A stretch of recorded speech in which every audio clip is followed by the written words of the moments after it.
L'eau peut exister dans 3 états différents. Dans l'iceberg, c'est solide. Dans la mer, c'est un liquide. Dans l'air ambiant, c'est un gaz. Solide, liquide, hangar, int 3 states of matter. Les solides ont une forme définie. Un bloc de glace prend la forme de son moule. En fondant, l'eau se répand et remplit le récipient.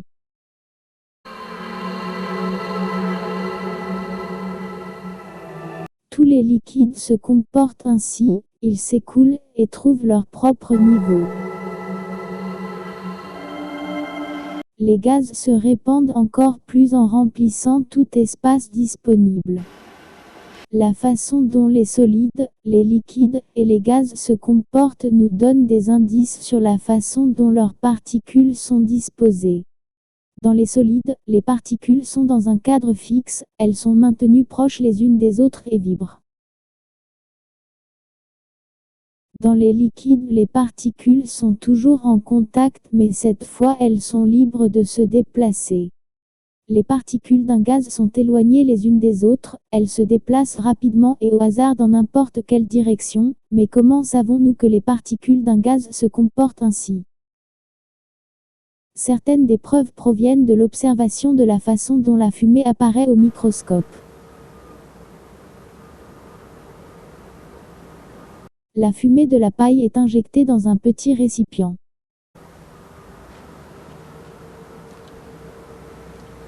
Un couvercle le maintient en place. Et une lumière vive permet de le voir au microscope.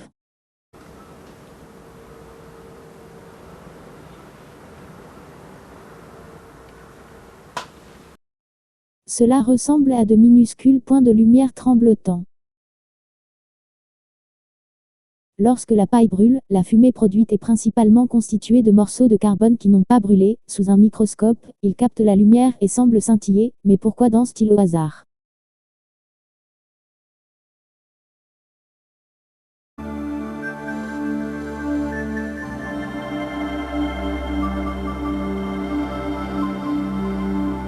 Le mouvement de la fumée est causé par des collisions avec des particules d'air invisibles. Au fur et à mesure que les particules d'air se déplacent, elles frappent d'abord la fumée de cette façon que les particules dans un gaz se déplacent de manière aléatoire et rapide.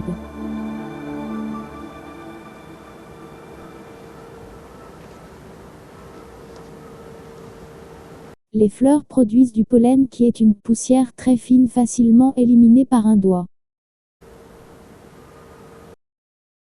Il y a près de 200 ans, c'est cette poussière qui nous a d'abord donné des indices sur le comportement des particules dans un liquide. Dans les années 1820, le botaniste Robert Brown effectuait une étude des grains de pollen. Il décida de broyer le pollen et de suspendre le grain dans l'eau, mais à son grand mécontentement, le pollen s'agitait continuellement autour.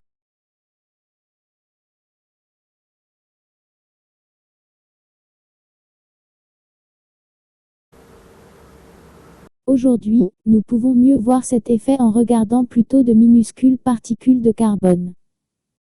Une goutte de poudre de carbone en suspension dans l'huile est placée sur la lame et examinée au microscope.